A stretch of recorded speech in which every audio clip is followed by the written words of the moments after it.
Port of Stockton, California, Laurel, Montana, Santa Monica, California, and Eden, North Carolina, Aruba, Guanas Canal, Charleston, West Virginia. He's been on the ground at every single major contamination, spill, explosion, accident. So what is it that brought the two of you together? I saw him on a video and I was like, who in the hell is that guy? What Scott had was quite possibly the beginning of a new kind of water testing.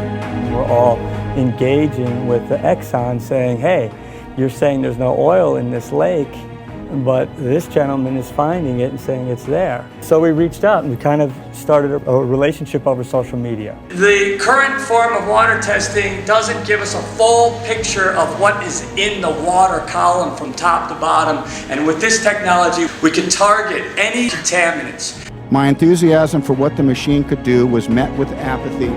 They're here to stop any effective technology that could possibly be recyclable, reusable. There's no question that a major portion of the environmental movement has been corrupted. We need to raise awareness with tens of millions of people throughout the world. Fresh, fucking crude, right from the well. We're trying to heal something really wrong with our country right now.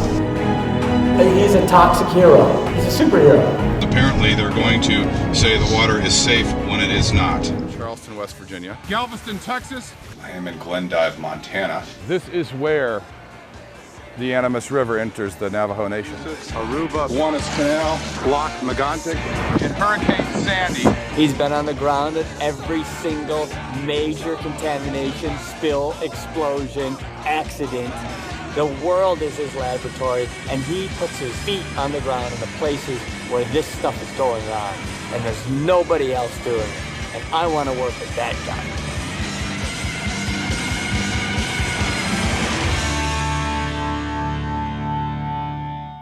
And water defense, I know you have part of your team here. I don't know. Oh yeah, so I have so water.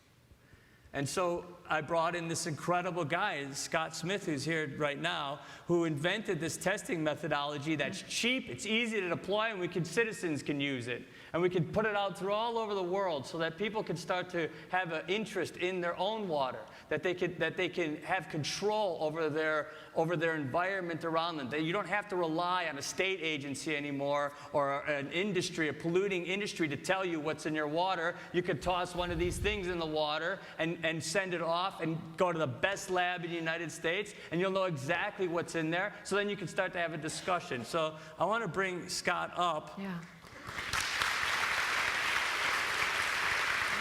Scott's been...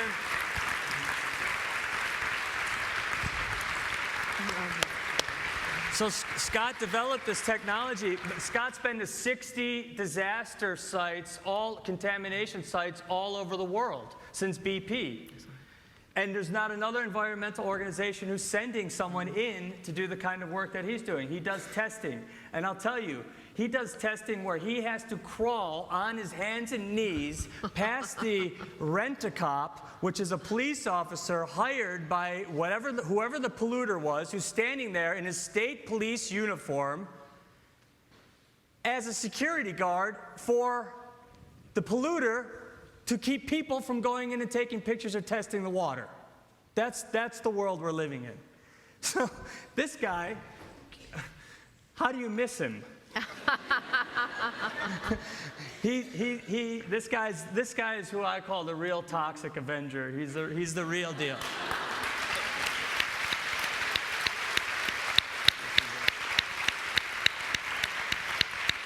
Behaving like a human lung, breathing the contamination and repelling the clear water. So it actually grabs a hold of the contaminants, of the oil, and lets the water just simply slip away. And you see the clear water coming out one drop at a time. Wow. If you don't have the science, then you have no credibility, right? Yeah. So we have the science to back us up, to back up our passions. We want to bring people together. Let the science transparently speak. Everyone's connected by water. We can agree on that. So all sides, everybody needs to come together. If we know what's in our water, we can solve the problem. He's gone to every oil spill, every explosion, and takes soil samples and water samples And there's nobody in the environmental movement, not a single organization, that has had boots on the ground in every single one of these spilled contaminations other than this guy.